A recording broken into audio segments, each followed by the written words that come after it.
Kalbayog ay nasa isang sangandaan. Mananatili ba itong kilala bilang lungsod ng mga talon o magiging lungsod kung saan natutuyo ang mga talon, rumaragasa ang baha at tinatabunan ng landslide ang mga buhay?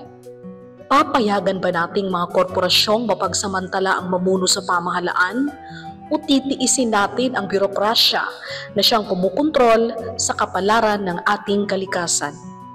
Isang malinaw na pagtataksil sa tiwala ng publiko nang ipagkait sa mamamayan ang karapatang malaman ang paninindigan ng pamahalaan hinggil sa proyekto at ang katotohanan sa likod ng pagtatayo ng mga higanting turbina sa kagubatan ng Kalbayog. Paano mabubuhay ang mga tao kung ang pinagmumulan ng buhay ay nanganganib? Sino ang tatayo para sa kanila? Ano ang mananaig? Malinis na enerhiya o tubig? Ang Kalbayog Panas-Hiban Protected Landscape ay isa sa 74 na protektadong lugar sa ilalim ng Republic Act 11038 na kilala bilang Expanded National Integrated Protected Area System Act of 2018. Layunin nitong pangalagaan ang mga ekolohikal na mahalagang rehiyon upang mapanatili ang kabuuan ng kanilang likas na integridad. Ang CPHPL na matatagpuan lamang sa lungsod ng Kalbayog, Samar ay isang makabuluhang protektadong lugar na kilala sa kagandahan ng tanawin, likas na yaman at mataas na antas ng biodiversity.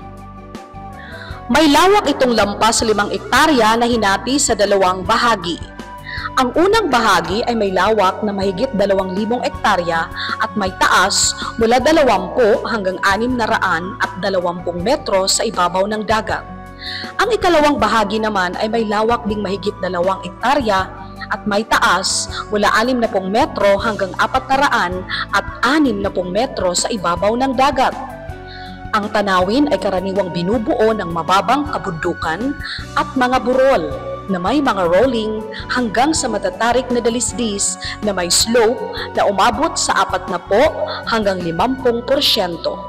Kabilang sa mga pisikal at ekologikal na katangian ng CPHPL ang mga talon tulad ng Panas Falls, Diit Falls, Cagdaras Falls at Tonok Falls na nagsisilbing pinakatampok na tanawin ng parke.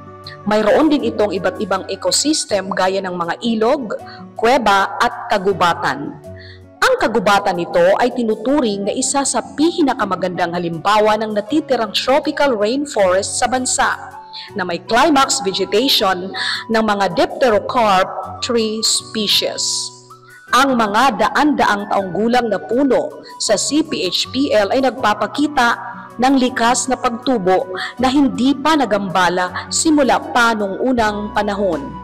Kadalasan, ang mga dambuhalang punong ito ay may sukat na humigit kumulang 100 sentimetro sa diametro sa taas ng dibdib. Mayroon din itong mga mainit na bukal o hot spring na pinaniniwalaang may gamot na bisa ayon sa mga residente. Dahil sa halagang hydrological nito, nagsisilbi ang parke bilang pinagmumula ng mga sapat ilog ng Kalbayog na nagbibigay ng tuloy-tuloy na supply ng sariwang isda at iba pang yamang tubig sa kalapit na komunidad. Ang CPHPL ay mayaman sa flora at fauna, kabilang na ang mga bihira at nanganganib na mga uri ng halaman at hayop. Ang natatanging likas na katangian at malinis na kapaligiran ng parke ay nagbibigay diin sa kahalagahan nito para sa ecological, tanawin at pang-edukasyong konserbasyon, pati na rin sa potensyal nito sa ekoturismo. Nababahala ang publiko sa posibleng mangyari kung sakaling magtagal ang revocation of endorsement na ibinigay ng lokal na pamahalaan ng Kalbayog sa Gemini Wind Energy Corporation sa pagpapatayo nito ng turbina sa strict protection zone ng Kalbayog Panas-Hiban Protected Landscape.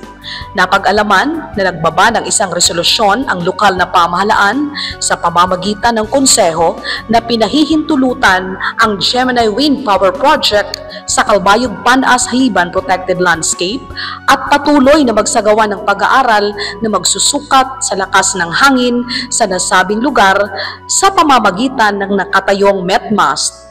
Nagbigay din ng suporta ang Sangguniang Panlalawigan noong Nobyembre sa nakaraang taon. Kaya naman nakipagpulong ang Calbayog City Water District, Calbayog Waters, Samar Island Heritage Center Incorporated at iba pang apektadong mamamayan ng Calbayog kay Samar Governor Shari Antan noong Marso taong kasalukuyan. Ang pag-uusap ay ang paghingi ng tulong kung pwedeng mailabas sa strict protection zone ang 13 turbina sapagkat maapektuhan ang pinagkukunan ng tubig ng buong lungsod ng Calbayog. Naging bukas ang isipan ng gobernador sa pagkakataong ito. Now, as to kung masaling kita 24 is good na niya, but the 15 but the 12 is not. Pwede po baliwag kami magpabuli ka iyo. Siguro we will work hand in hand with Vena kunhain another alternative na po pwede na location nga pwede butangan itong at 12. Okay. So, we want to ask Ben na maglumusa din ni Haaton and then we will engage with you para ma-assure na lalawat ka mo nga diri kita mawawalan ng tubig na ni. Of course, we don't want that to happen, especially for Calbayog na nakuliwan, especially for population na kundi nagninig yung volume ng tubig. Subalit sa kabila ng pakiusap at paghihintay na masolusyonan ang hinaing ng publiko, walang nangyaring paglilipat ng lugar na pwedeng pagtayuan ng 13 turbina. Hanggang sa nakakuha ng Environmental Compliance Certificate ang Gemini Wind Energy Corporation noong Setyembre 12 taong kasalukuyan. Inanunsyo mismo ng Gemini Wind Energy Corporation sa harap ng publiko sa ginanap na public hearing noong 2 ng Oktubre at kinumpirma pa sa isinagawang executive consultation noong 17 ng Oktubre sa Calbayog Convention Center. So, gidaan September 12, 2025, na-issue na an Environmental Compliance Certificate for the Gemini Wind Power Project of Gemini Wind Energy Corporation with ECC number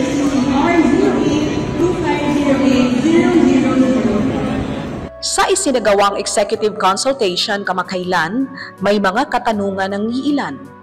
Bakit nagbigay ng suporta ang lokal na pamahalaan sa isang proyekto na hindi naman pala nila alam ang technical na aspeto kung saan ito itatayo?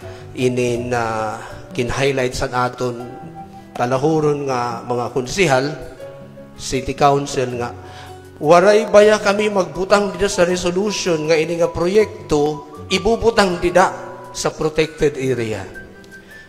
Akong galay ni baga pag-survey kanina, ano na yung reaction sana? Nasa rin man akong nabatian. Kaya naman nga nag-approve ka mo, nga waray anay ka mo mamati kung ano ito nga proyekto. Kaya ano nga mag-resolution ka mo, nga di man ngayon ka mo sayod. Pero na-enlighten ka daw kay nasi nga general man la, diba? Pero maupa ito nga learning lesson. Kaya ano nga dirigin kaya pwede man sumering anay. Diri anay kayo ma-approve as City Council unless matapos anay ang iyo study. Diba? Kay legal ito pero pagtitinawan lang kita. Makaarawod. I would like to correct you, Father. Wari kami mag-approve. Oh, what I mean, nagpasa in resolution. Nagpasa sa resolution. Nag-endorse whatever. Patarawan na kita, pagtitinawaan kita. Nag-endorse ka mo, diri ngayon kumaanong kung anong extent. Anay. Thank you. Father. I think that's the point that, yun ang point na we have to contest or question the ECC approved by the DNR. Kasi nga, yung anira gin-approvean is for the, for the whole project. Waray sira maghatag specific location. Now, ikaw naman taga DNR, Kaya nanong mag-approve ka ECC, nga wala man specific locations. Unless, what was submitted to them sa ECC, may mga location nga waray mention an sa protected area. Ang Protected Area Management Board o PAMB na pumayag ding magkaroon ng ganitong proyekto sa Calbayog Panas Hayiban Protected Landscape ay nauna pang mag-endorso at ang mga punong barangay na dadaanan ng proyekto. What is PAMB? PAMB is Protected Area Management Board. Bagagin, giputing-ting ito sa nga Gemini na the certain effort to change the composition of the PAMB Protected Area Management Board. Ang mga nalingkod nila baga ira na handpig nga para at itong mapa ginotro ibig nga ang atong watershed area dako ginguti ay. Ang inaasahan nilang pagbawi ng endorsement ay hindi naging madali sapagkat may hininging kondisyon ang sangguniang panlungsod ng Calbayog. Sa ipinahayag ni Attorney Eduardo Tibo, kailangan magsumite ng komprehensibong ulat si Professor Harold Mercurio na may kalakip na ebidensya na magpapatibay sa petisyong ihahain ng Save Calbayog Rivers Foundation Incorporated. Kinahanglan namon adto ngayon sinurat. Kaya diri kita, siring pa, ang syudad sa Calbayog, pinagi sa sanggunian, waray puder, paghatag sin permiso. Kung ang syudad sa Calbayog, waray puder, paghatag permiso, sini nga mga proyekto, waray liwat puder ang syudad sa Calbayog, magpaundang, sini nga proyekto. Sino ang may puder? Nano nga departamento? Ang Department of Energy, ngansan Department of Environment and Natural Resources. Nano naton himon adto na nga ginasoy kinahanglan naton igpadara ngadto sa mga nahidadabihan. Siring ko pa kanina nga tanan nga higwaos dida sa sulod sa Hayiban protected area labi na ang padako o pagpagutiay san mga zona, labi na ang multiple use zone, kinahanglan nga sumaka ngadto sa Kongreso. Pinaagi san balaod. May dakita congressman, iniyan nga at resulta sa naton harampang, igpapadangat taluat ngadto sa naton congressman, base iya igplaster luat dito sa Kongreso ang aton mga reklamo. Pero bakit nga ba may pag-aalinlangan si Mayor Uy na magpatupad ng kautusan tungkol sa pagpapatigil sa Gemini Wind Energy Corporation na magputol ng mga puno sa Calbayog Panas Hayiban Protected Landscape? Hindi naman siguro. Kita ko kuhan legality on the executive. Attorney, may total lakban kit with the national nga one. Tapos magsisikla sa special permit, maaro di. Do I have to execute an executive order nga may doon magit national? Yes, that's why. Di na siguro may issue sa executive order. Kaya may prevail na national. Sa Gemini Wind Power Project na isinumite sa DENR EMB 8, ang mga lugar ng Calbayog na magsisilbing host barangay o dadaanan ng proyekto ay ang Pilar, kag Lanipaw Sur, kag Anibong, Bugtong, Manuel Baral Sr., San Joaquin, Baay, Bayo, kag Manipis Norte, kag Manipis Sur, Danau Dos, Malaga, Dawo, Inaplakan, kan Gumaod, Mantaong, Kabatuan at Sigo.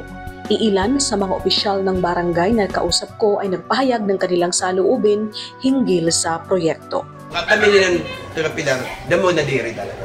Mismo ako, di ako sa na uyon niya.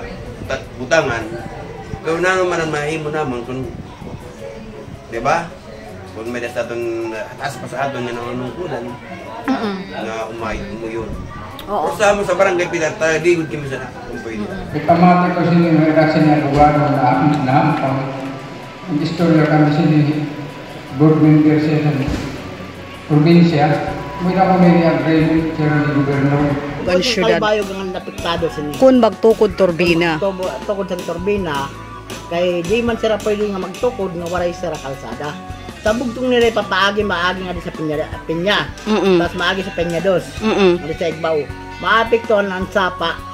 Ang Hamon ni River maapektuhan. Ang Hamon ni River kasi di kang sa Dawo. Pero ang makasog na sumuporta ng tubig sa Calbayog ang Panaspol. Wala kami problema basta kaupayan sa city.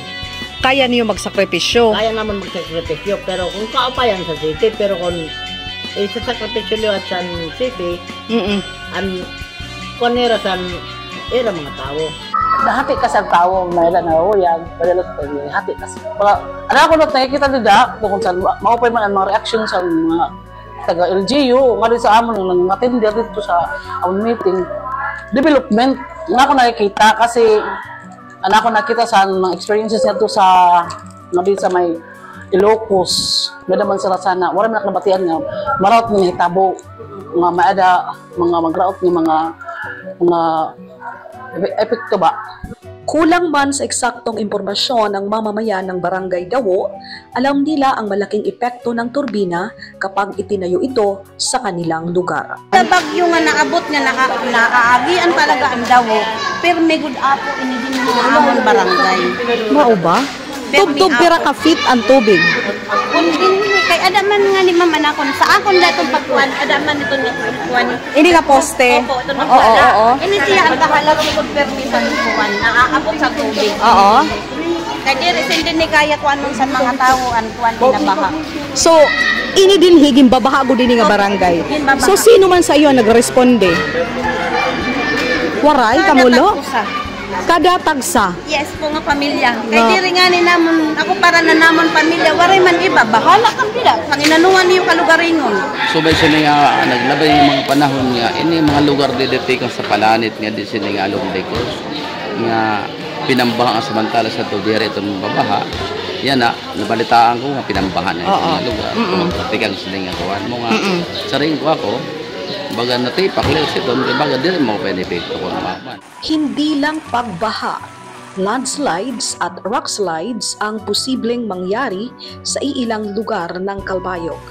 Maapektuhan din ang pinagkukunan ng tubig na nandon mismo sa strict protection zone ng Calbayog Panas-Hayiban Protected Landscape at ito ay ang Calbayog Watershed. Kasama ang Calbayog City Water District na kumikilos at kumukontra sa wind turbine project. Lalo ang pininihan mo ng mapiktuhan ng tubig, ang rated capacity ng supply ng tubig sa mga sources ng kailangan. Paano niyo may mabalik sa normal kung mapiktuhan ang rated capacity? Sigurado ang may napiktuhan ito. Aabot sa 19,000 service connections ang nakakatanggap ng tubig sa araw-araw. Kapag masama ang panahon tulad ng bagyo, walang tubig na tumutulo sa gripo sa iilang kabahayan.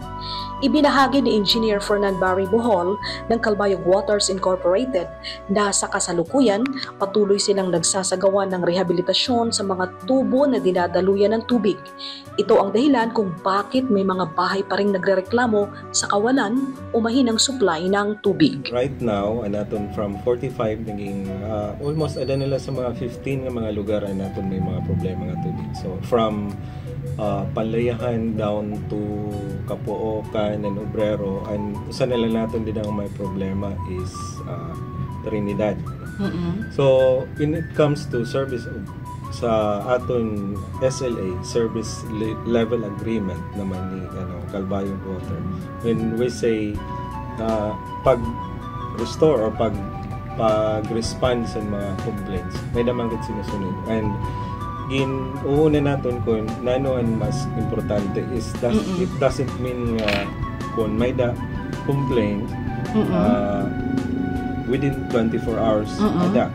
Although kinahanglan namon reparon pero may dakit gin ko kung hain and mas priority naton. And then every day diri la usa or duha kun diri naabot 20 to 50 ka complaints sa natong ginatiman ni Calbayog. Pero may mga pagkakataon ding walang supply ng tubig kahit normal ang panahon. Tulad ng nakaraang State Colleges and Universities Athletic Association Meet na ginanap sa Northwest Samar State University, Calbayog. Nakaranas ng krisis ang mga delegado na dumalo sa loob ng isang linggo. Our main concern was the water talaga. When we arrived here was the water, and we were just lucky that the Northwest Samar State University in charge here is on the go, kumbaga always on the go. Every time we call them for help, they would assist us. But again, medyo kulang pa rin talaga eh. But again, we just have to adjust kung anong may offer ng host. One concern sa mga artists is water, you know. So I advise them lang to pitch your own water, you know, to look for source of water na magamit nila for taking bath, sa era hygiene. Sa Calbayog, naka-experience sa mawaray tubig kada aga. Yeah, size sa kaong barangay ha, Barangay Trinidad. Ang size ang aga, tugtog mga alas 9, waray sang gabi, waray kami tubig. Inaabat na sa Calbayog ang kaluyahan sa supply sa tubig. Waray pa magtikang pagbutang structure ng Gemini Wind Energy Corporation. So kami mismo na alarma kami na mas magmamakuri ang kabutangan sa mga mulupyo pag-abot sa tak na nga implement na ang pagbutang sa mga turbina tungod kay rarab-rabon ang kabukiran ng atong protected area pag-accommodate lang sa mga wind turbines. Bago pa man binasbasan ng DENR EMB 8 ng Environmental Compliance Certificate ang Gemini Wind Energy Corporation, nagpahiwatig na ang ilang miyembro ng PAMB mula sa pribadong sektor tungkol sa kanilang agam-agam sa proyekto.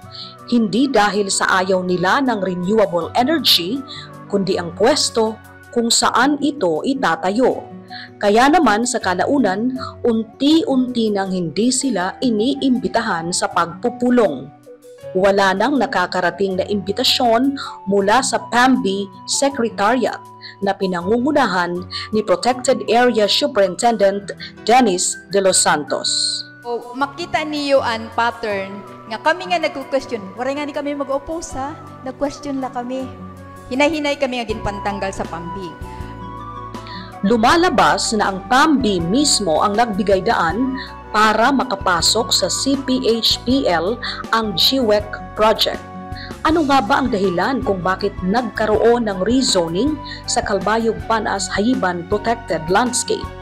Waray minuwa ng mapa, waray overnight lang nagtigdabaguan ang management zone. Kaya nire po hindi baguhon, kaya nire-review kayo sa central office. Before kami mag-change ang management, isa ko sa nakapoint, ginpaparedo lang rito sa central office. Yung purpose naman talaga ng the Philippine Environmental Impact Assessment System, the Philippine EIS system, is yung objective doon talaga doon, is to balance yung ating economic development vis-a-vis with environmental protection. Dapat sabay-sabay yun, di ba? Hindi naman pwede mag-develop tayo in the expense of the environment. Hindi naman tayo pwede rin na puro environmental lang because we also need to develop. Kaya malaking challenge talaga yan sa EMB. Anong gagawin namin, di ba? Inamin ni Mayor Raymond Uy na may inaprubahan silang resolusyon tungkol sa Calbayog Panas Hayiban Protected Landscape Management Zone. Resolution approving and adopting the Calbayog Panas Hayiban Protected Landscape Management Zone. So, ang pag-rezone after 3 years. Pero it's depende lang sa PAMB. Na umakma sa obserbasyon ni Professor Harold Mercurio ng Samar Island Heritage Center Incorporated. Aniya, bigla na lang lumapad ang multi-use zone ng Calbayog Panas Hayiban Protected Landscape at lumiit ang sukat ng strict protection zone kung saan nandun ang watershed. Dito niya na madi-deny nga sa era latest nga mapa sulod na ang turbines. Na naman kareksigon siton? Gina-accommodate. Kaysa una, ang era delineation sakto lang ang kadako sa multiple use zone.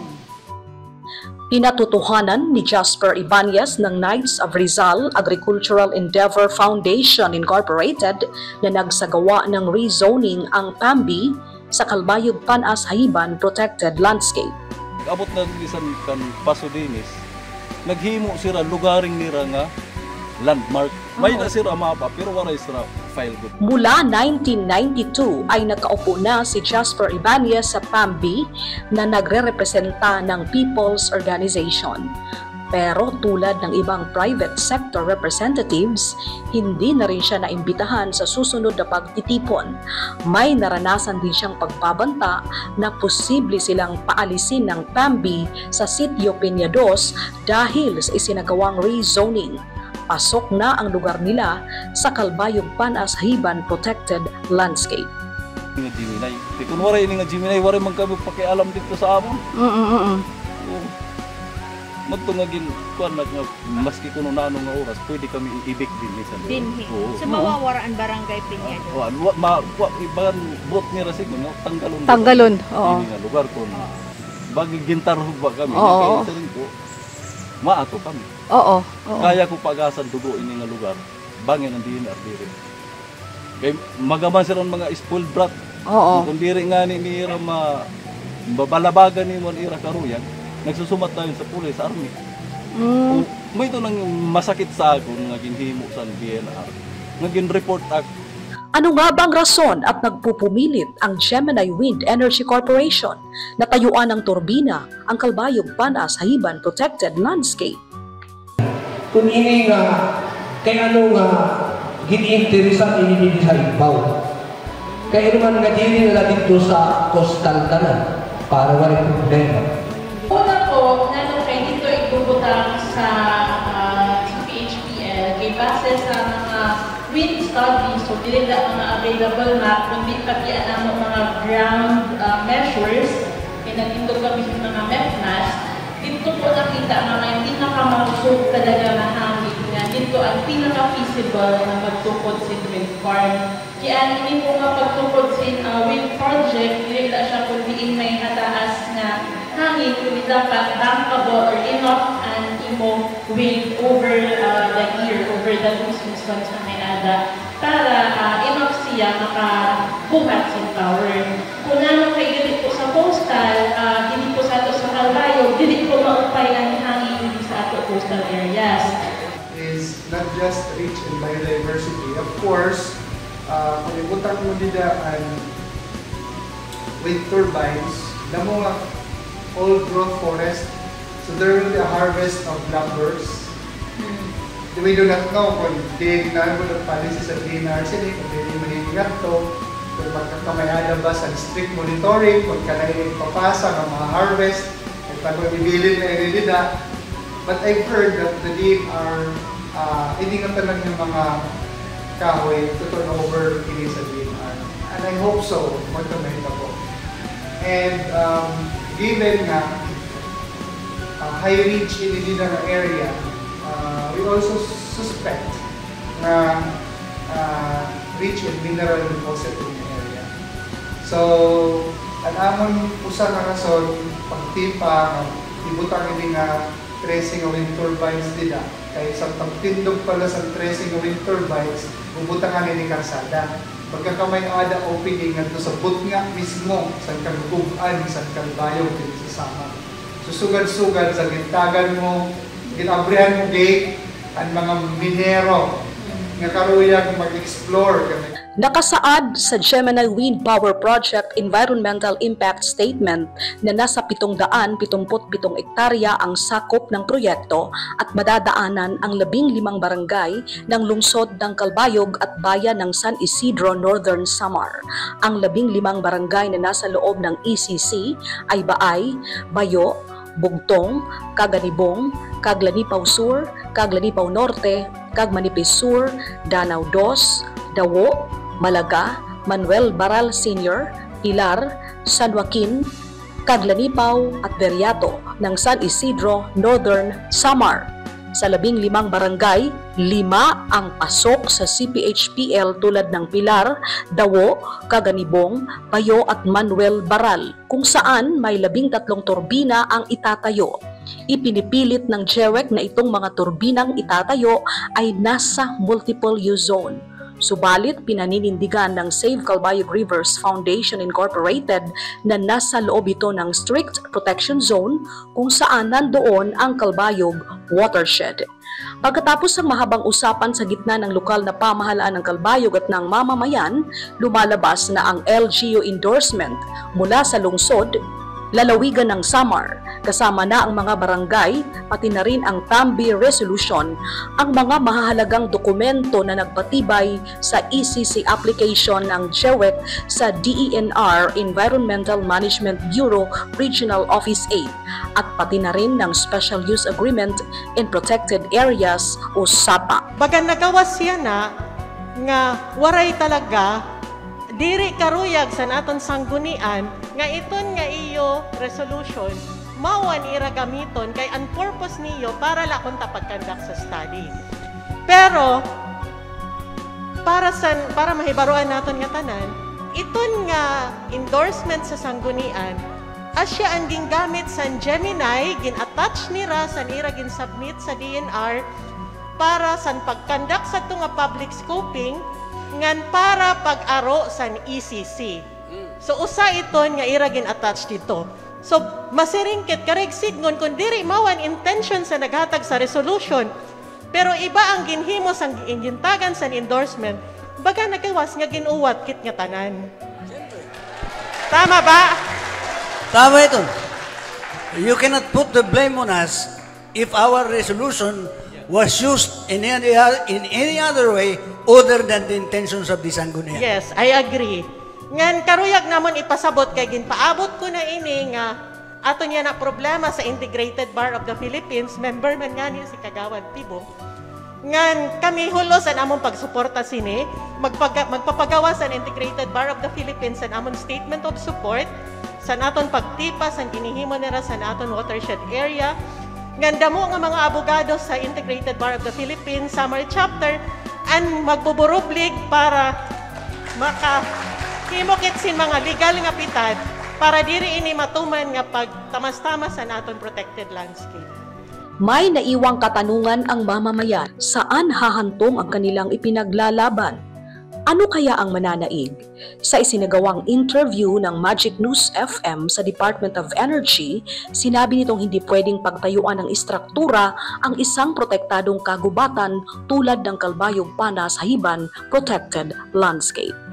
Pero I think it's better for DNR to check it kung mali nga at illegal. But normally they don't do that kasi it's too expensive to put on the sly. Hindi pwede naman yata na pero may mechanism tayo, Sec, na ginagamit to regulate and to monitor this foreign industry. Kaya nga, may ECC dapat yan eh. So, si DNR dapat yan nagbibigay ng tiras kung mali.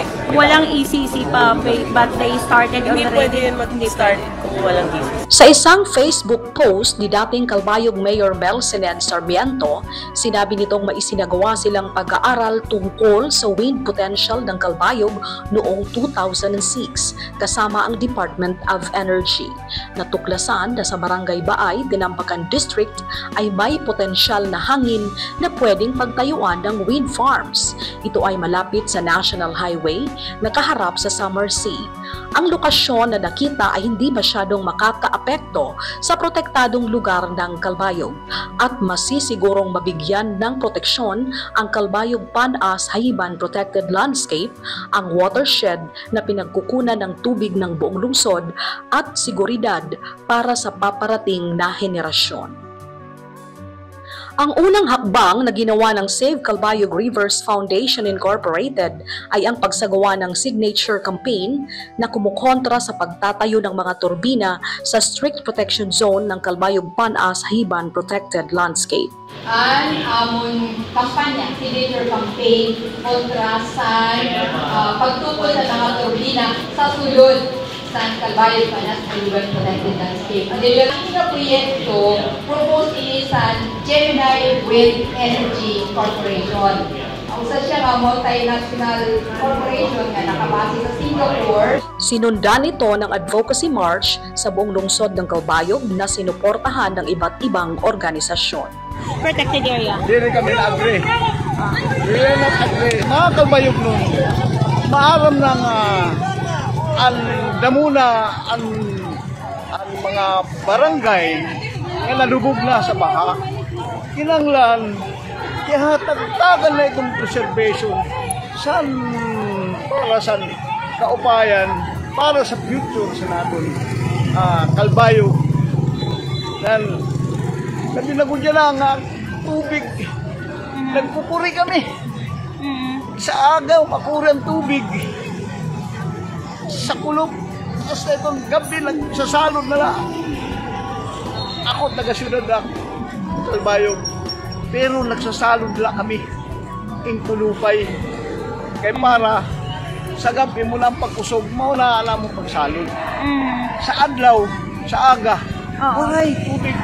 No, kay dakuan danyos kontra san benepisyo. We are protecting the future of Samariños and many Calbayog nodes. No to 13 wind turbines within the protected area. No tungod kay against the law. Maraming mga organisasyon at grupo ang lumantad, nagbigay ng suporta sa petisyon at advocacy march na pinangunahan ng Save Calbayog Rivers Foundation tulad ng Samar Island Heritage Center Incorporated, NUJP Samar Chapter, Region 8 Media Citizen Council, Integrated Bar of the Philippines Samar Chapter, Greenpeace Philippines, Christ the King College of Calbayog Incorporated, Calbayog Bugto Association, Samar Medical Society, Diocese of Calbayog, Samar Community of Religious and Diocesan Ex-Seminarians Incorporated, at iba pa. Uripon tagakagurangan kabos sa waray hebaro lus ay nagiging harang doon nga naging re-respeto. Waray sing ka-importante andiri may halat kasing-kasing nga lusay nagtubo ka ng siyudad natad pag-antos ang kabutlaw dugo talinto manggad kinabuhi abuton man sabton kawaray palat para di bisa